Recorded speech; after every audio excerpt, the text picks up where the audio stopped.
everybody, it's Mrs. Pound, and we are studying Chapter 8 on the History of Life from BJU Biology's 4th edition. Today, we're going to conclude our section 8C on biblical creationism with subsection 8.7 on Noah's flood and fossilization. This is the last video for this chapter, so you should be preparing for your test. Our objectives for this video will be to discuss the evidence for a universal flood, describe some of the most common types of fossils, and explain the deluge fossil formation theory. The first thing I want to go over is antediluvian. This is a word that's used for before the flood. Now, the earth before and after the flood was similar in many ways in that there were plants and animals on the earth, but it was also different in many ways because the flood would have been a major catastrophic event that would completely change the earth. And so before the flood, it's believed that the climate was much warmer. Perhaps there was one continent that got broken up during the events of the flood. Also, it was believed that there was no rain by some creation scientists, that instead the plants were watered by a mist. And so it was also believed that the earth was much flatter, that there were not the mountains that we have today. Although the Bible doesn't really say a whole lot about the antediluvian earth, which is the earth before the flood.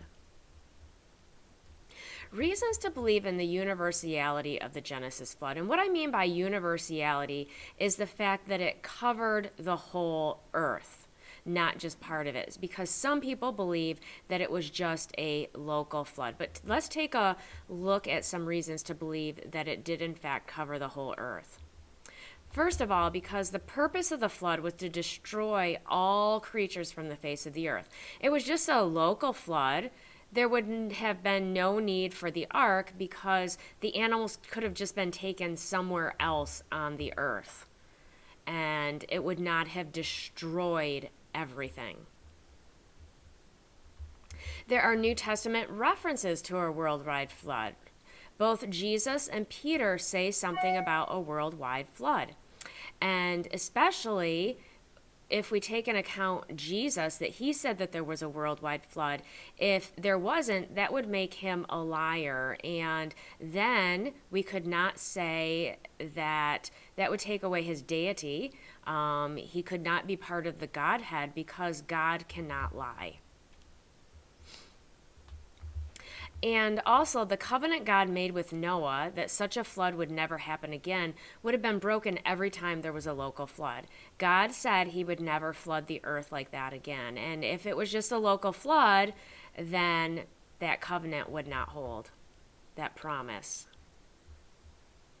So according to current flood models, two possible sources for the water were an outpouring of water from beneath the Earth's surface, because we already know that we have water under the surface. This is a geyser, which will shoot steaming water out of it periodically.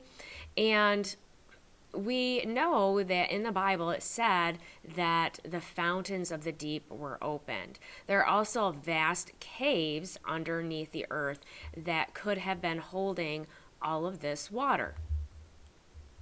Also, superheated steam from volcanoes condensing to form rain could be another source of that water.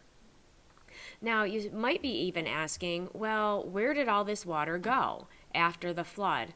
Well, during the flood, there was uplifting, and this was if you read about it in the Bible, it was really a very violent time. So there was a lot of motion of the crust, so we believe that that's where, when this supercontinent broke up and moved the continents to their current locations. Also, there, as we said, there was water that came from under the earth. And so when there was this uplifting for the mountains, it formed the ocean basin. So much of the water is in the oceans, and probably some of it also went back under the earth because we do have aquifers and everything. We have groundwater today. Some creation scientists also think that changes in the Earth's environment that continued after the flood resulted in an ice age. So the glaciers and everything that we see today, now it was much colder during the ice age. Many scientists also believe that we are still at the end of the ice age. So, like I said, the Earth pre-flood was believed to be much warmer. Now, let's move on to fossils. The most common type of identifiable fossil, is preserved hard parts of animals and plants. Now, I'm sure you know of other types of fossils as well. Some other types of fossils include fossil fuels like coal, cast and molds, which we see all the time with the shells that we find around here. Also, preservation of tracks. Petrification, maybe you've heard of the petrified forest where wood in trees was replaced with minerals. So that's where minerals replace the cellular structure of the living thing. And also frozen fossils. Up towards the Arctic Circle, you can find many frozen fossils. Now, the deluge fossil formation theory, this is where creation scientists believe most of the fossils we find today came from, because it's the belief that most fossils were formed by the Genesis flood. Fossils require sedimentation to form.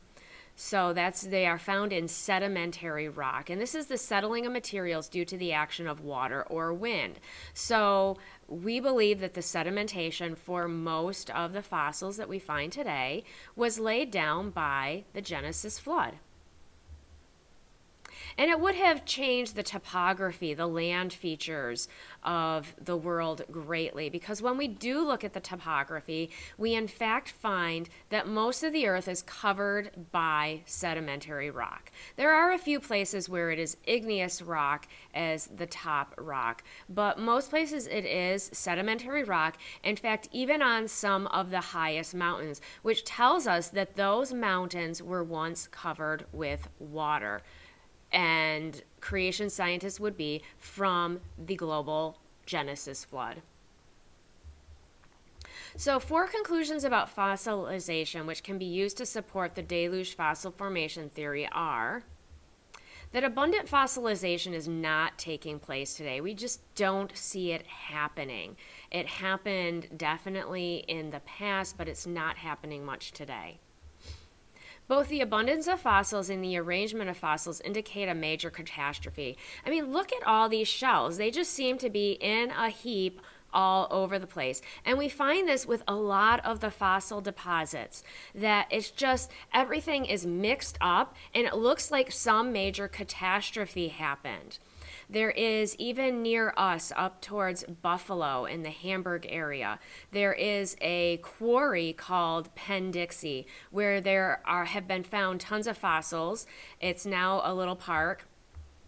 And everything is just mixed up, like there was some big event that caused all of these things to die all of a sudden, very quickly, all mixed up together. Fossilization of an organism's parts must have been rapid. We see here the fossil of a fish in the background. That had to happen very quickly.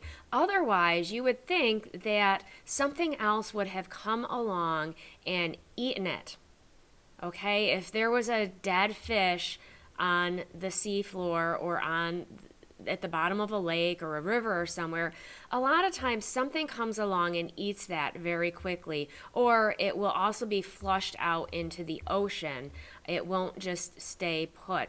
So these things must have happened very rapidly for this preservation of many fossils to take place. Water movement is apparently necessary to deposit most types of fossils. So water is required because of the sedimentation, and a universal flood, would have provided plenty of water.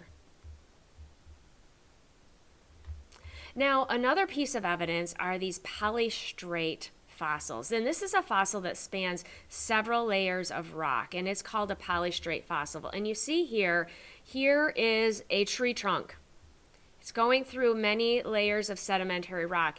If it took millions of years for these layers to be laid down, this trunk would have rotted.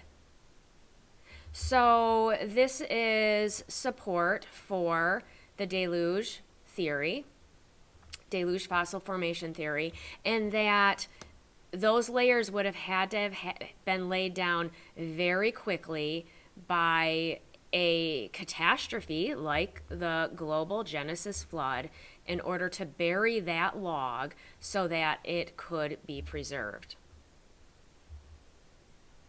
Also, another piece of evidence is the presence of human artifacts found in fossil layers supports the theory that man was alive before the fossils were formed. In the background here, you see an iron mask, and it's from different angles. This iron mask was found in coal deposits. By a coal miner. And according to secular science, those coal layers were formed millions of years ago, well, before humans. If that was the case, then how did an iron mask end up in the coal? And another thing, too, is where coal is formed, where you have this this plant life and everything, these were not places that would have been habitable to humans. And so that's why we would not have found human fossils so much near these places, because of the fact that it would not have been an area where people would have lived anyway. However, in the flood, artifacts could have been washed in and deposited in such an area. And human artifacts are man-made objects. So our objectives today were to discuss the evidence for a universal flood, describe some of the most common types of fossils, and explain the deluge fossil formation theory. So don't forget your 5 questions in your notes. Keep watching this video to answer the questions at the end, and start studying for your test.